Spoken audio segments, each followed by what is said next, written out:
Ma'am, step out of the vehicle, right now. I'm in labor. My water broke. I need to get inside that hospital. I said step out. What you just heard was not a routine traffic stop. That was a cop ordering a woman in active labor out of her car, 30 feet from the emergency entrance of the hospital where she worked. And Officer Dana Reyes had absolutely no idea that the woman she was about to handcuff had spent 9 years delivering other people's babies as a labor and delivery nurse at that exact hospital. She had no idea she was 34 weeks pregnant with her first child. A child she and her husband had tried for years to conceive. She had no idea that 3 cameras were recording every second. And she had no idea that what she did in the next 47 minutes would cost the city of Memphis $1.3 million and her career, and trigger a federal civil rights investigation that would change how an entire police department operated. It started with a broken taillight. Before we step into that parking garage, let me tell you who Amara Johnson was and what that night was supposed to be.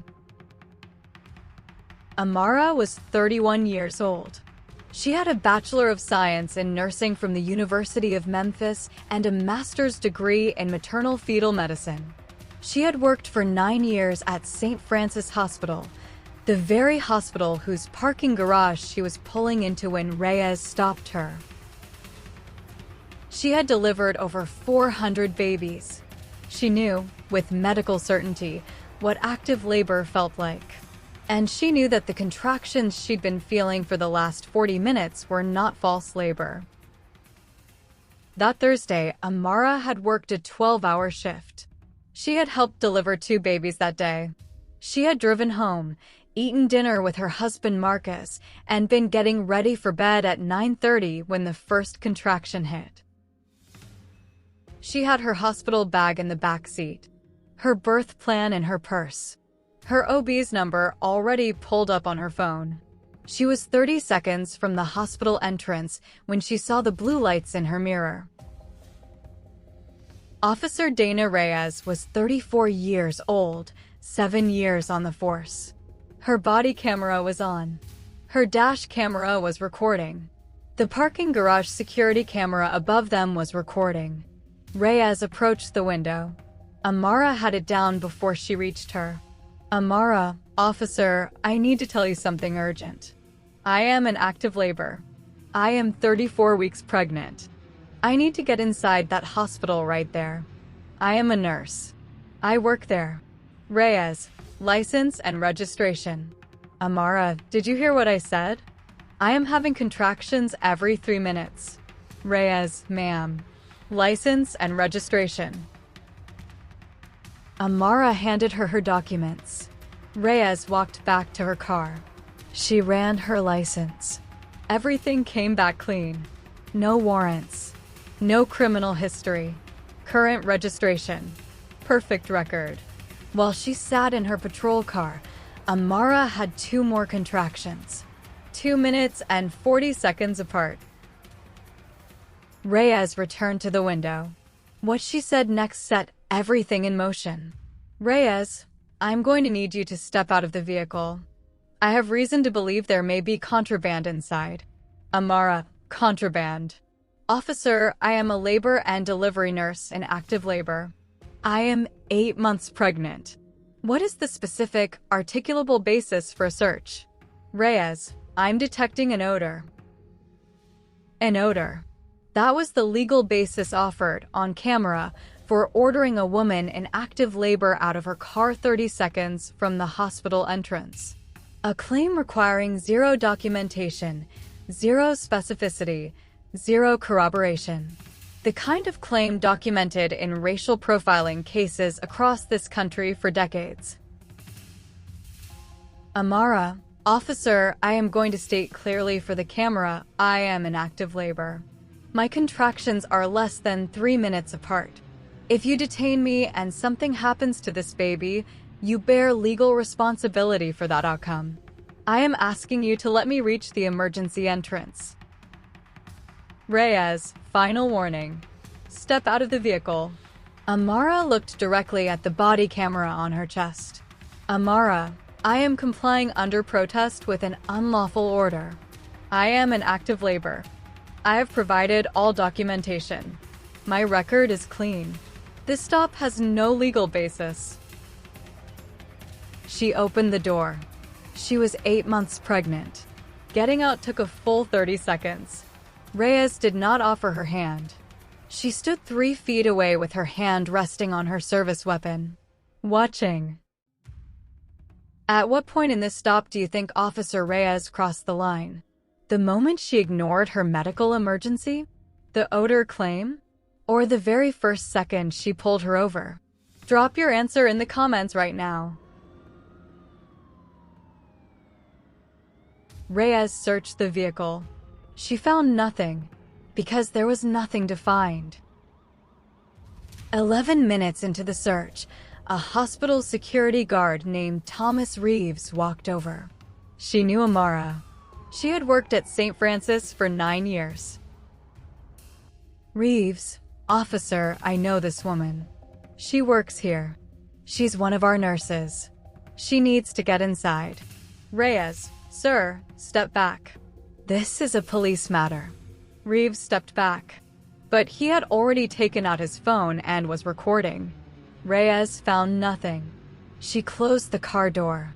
She walked back to Amara, and instead of apologizing, instead of calling an ambulance, instead of letting her walk the 30 feet to the emergency entrance, she told her she was under arrest. Amara, under arrest. For what? Reyes, obstruction of justice. Failure to comply with a lawful order. Amara looked directly at the body camera one final time. Amara, I am complying. I have committed no crime. I am Amara Johnson, a registered nurse at this hospital. I am 34 weeks pregnant in active labor. The date is March 14th. The time is approximately 11:42 p.m. And officer, badge number and name, please, for the record.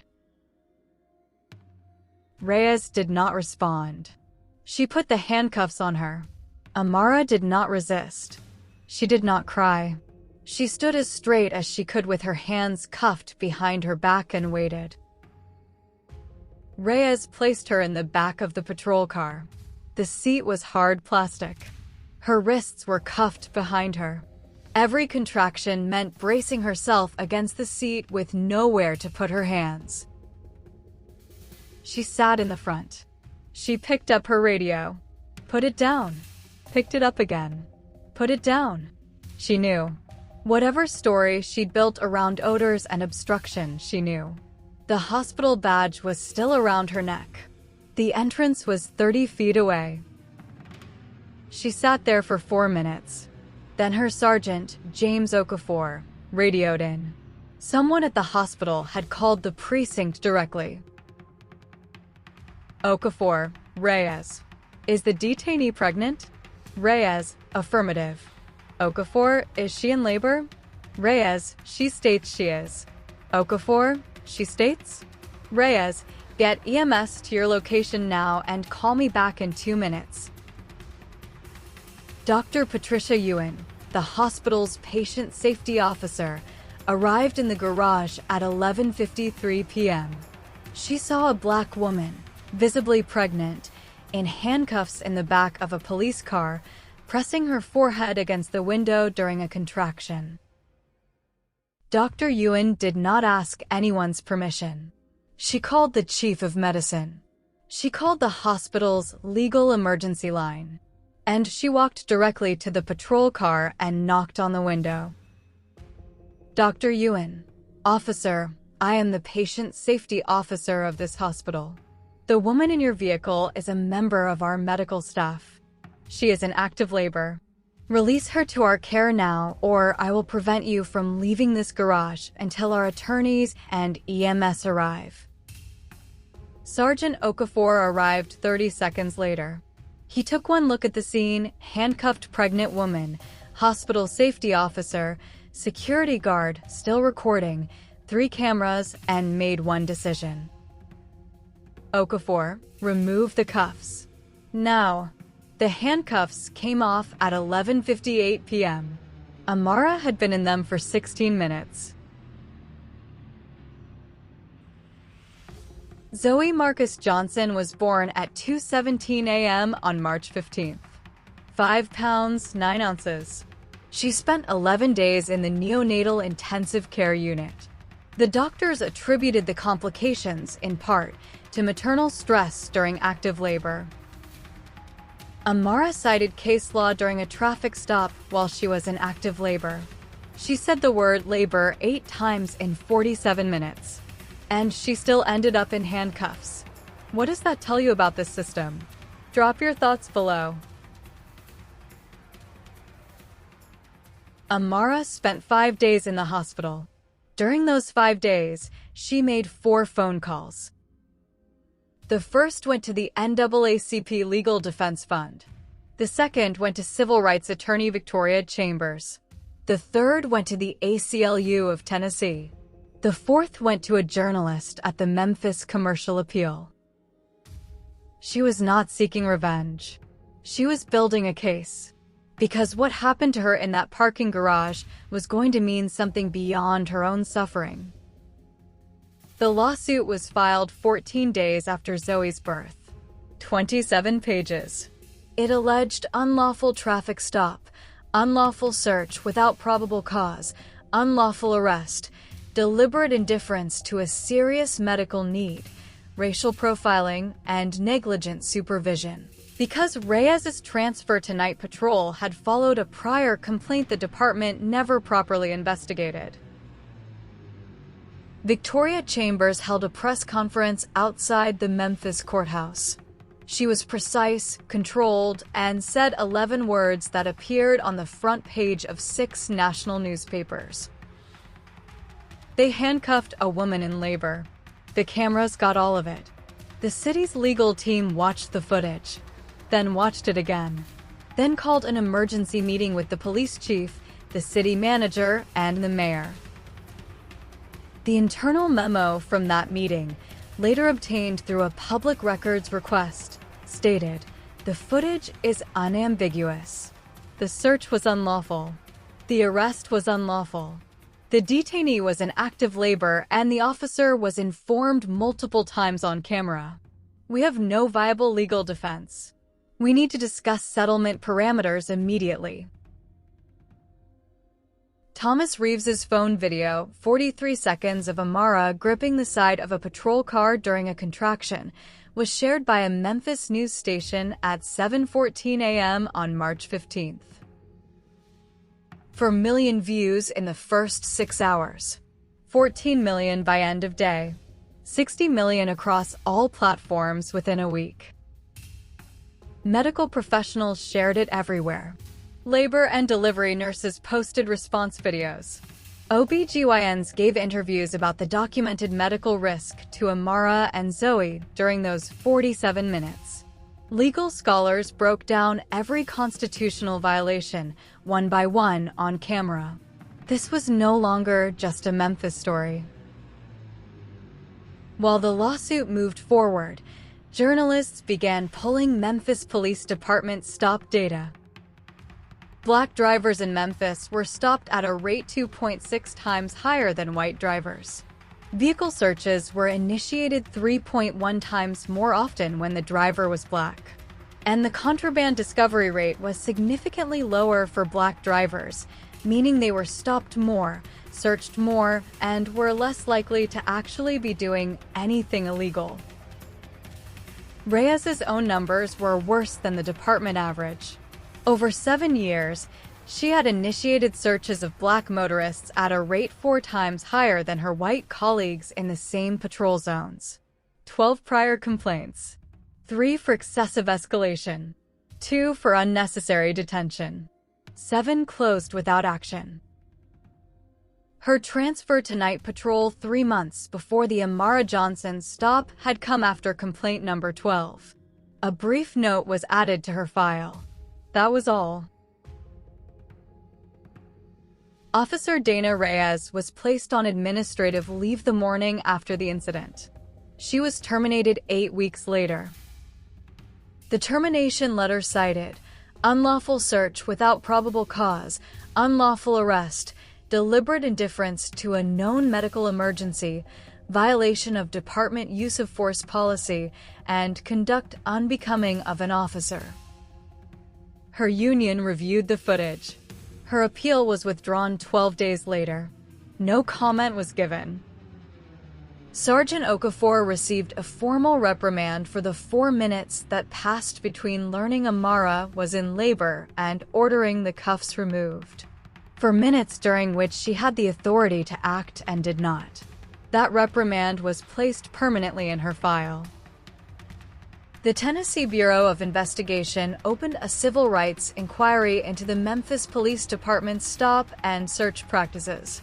9 months, 5 years of data, 60 interviews, 112 pages of findings.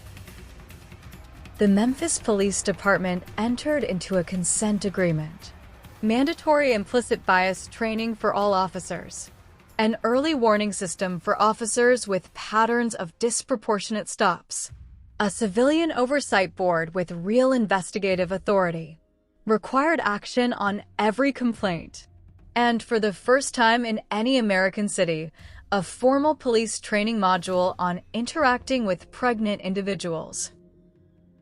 Amara's lawsuit settled 11 months after filing. $1.3 million. She donated $300,000 to the Zoe Initiative, named for her daughter, which provides legal support to Black women who experience mistreatment during pregnancy and childbirth. $200,000 went to the St. Francis NICU, where Zoe had spent 11 days. When a reporter asked if the settlement was enough, Amara said, "No amount of money is enough for what happened.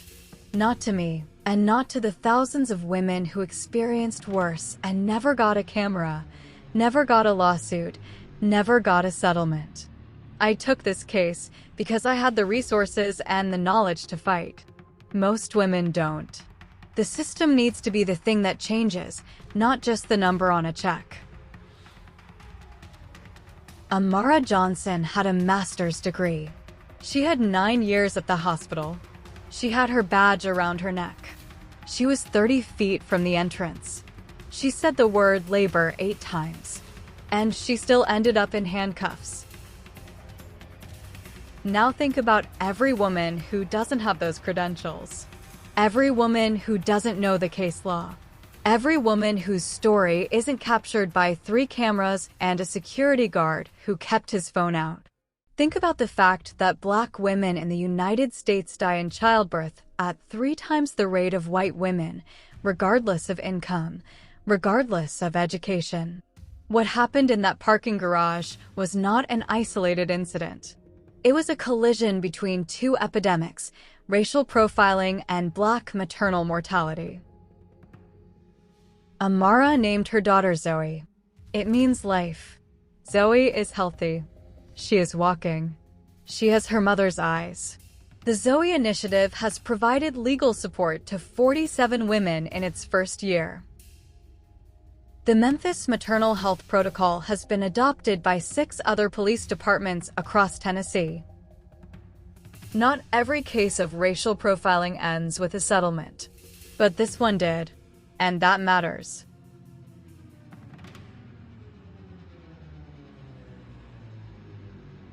If this story moved you, angered you, or opened your eyes, hit that like button hard, drop a comment below, and share it with someone who needs to see it.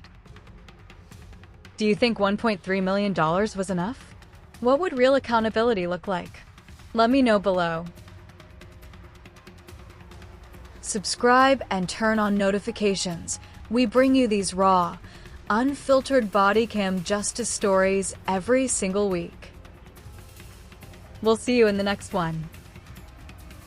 Stay safe out there, and remember, when they come for your rights, stand tall, speak clearly, and never back down.